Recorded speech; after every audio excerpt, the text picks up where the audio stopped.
Baik, terima kasih atas waktu dan kesempatan yang diberikan kepada saya. Perkenalkan, nama lengkap saya Laurenciana Murinboro dengan NIM 20100100033. Saya dari Fakultas Ekonomi Bisnis, Prodi Ekonomi Pembangunan, semester 5, kelas 5B. Di sini saya akan bahas mengenai masalah yang berkaitan dengan ekonomi politik. Topik yang saya ambil di sini yaitu masalah tentang krisis minyak goreng dari sisi ekonomi politik. Kelangkaan minyak goreng di Indonesia sudah dialami masyarakat Indonesia selama 2 bulan terakhir ini. Secara ekonomi, turbulensi harga minyak goreng di pasar domestik amat mudah dijelaskan, yaitu dengan mendedah fakta bahwa kenaikan harga selaras dengan melonjaknya harga minyak mentah sawit, bahan baku utama minyak goreng. Jika gejolak harga minyak goreng dengan mudah dipahami secara ekonomi, tidak demikian halnya dengan dimensi politik.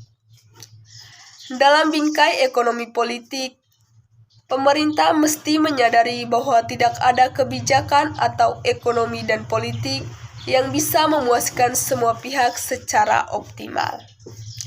Setiap kelompok kepentingan akan berupaya mendapatkan keuntungan ekonomi sebesar-besarnya dengan upaya yang sekecil-kecilnya. Karena itu, setiap kebijakan atau ekonomi politik selalu ada pihak yang diuntungkan dan yang dirugikan. Dari sisi perspektif ekonomi politik, bahwa pemerintah menghadapi tantangan untuk membuat kebijakan yang tepat dalam krisis minyak goreng di Indonesia. Dalam ekonomi politik, terutama pasar tidak dilihat dari aspek perilaku, jual beli, tapi ada aktor konstituen yang merupakan rakyat merupakan aktor yang penting. Demikian yang dikatakan Meidi Kosnandi, PhD, atau dosen Departemen Ilmu Politik FISIP UI. Dalam sebuah webinar dengan tema strategi penyelesaian krisis minyak goreng di Indonesia 31/03.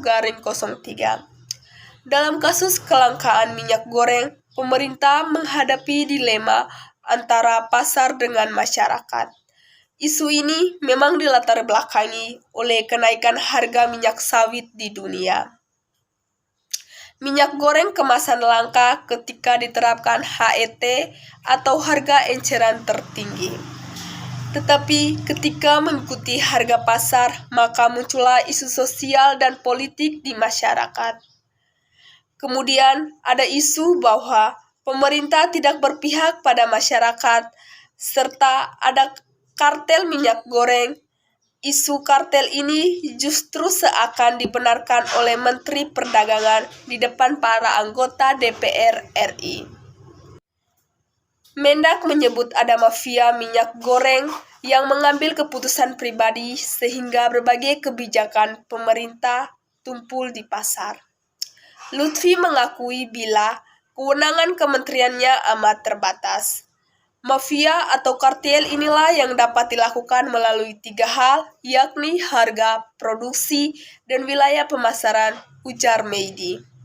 Menurut Meidi, kebijakan negara di sektor industri sawit diantaranya hilirisasi industri berbasis kelapa sawit sejak tahun 2007. Dengan inovasi, Indonesia berhasil mengembangkan 168 jenis produk turunan, 80% ekspor produk turunan, serta produksi minyak goreng.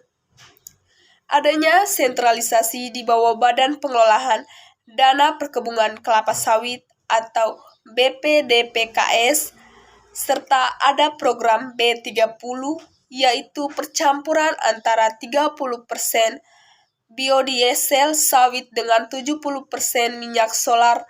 Program ini diklaim menguntungkan negara melalui penambahan devisa sebab 30% bahan baku untuk pembuatan solar diperoleh dari komoditas kelapa sawit se-Indonesia. Dari beberapa langkah pemerintah ini sudah terlihat bahwa pemerintah sudah berupa mengembangkan industri sawit di dalam negeri. Dilema yang dihadapi oleh negara di satu sisi, negara ini mengembangkan industri kelapa sawit, tetapi di sisi lain diterpa isu-isu seperti lingkungan hidup, alih lahan hutan, dan isu keberpihakan pada masyarakat.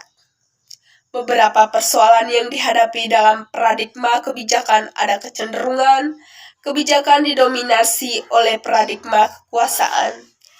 Ada narasi ketergantungan konsumsi minyak goreng di dalam negeri sehingga perlu ada perubahan perilaku masyarakat, seolah itu sumber masalahnya.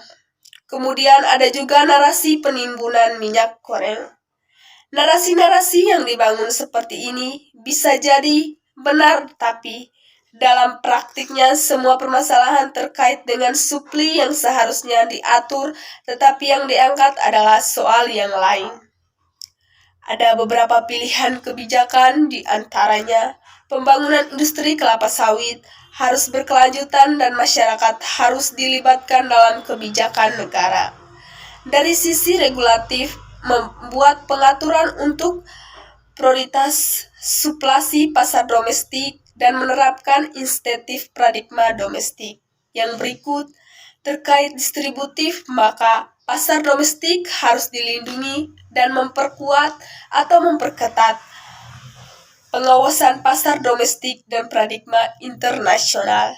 Yang berikut yaitu kebijakan harus redistributif, yang berarti pendapatan produk sawit untuk lingkungan hidup industri di pasar domestik. Sekian penjelasan dari saya. Maaf kalau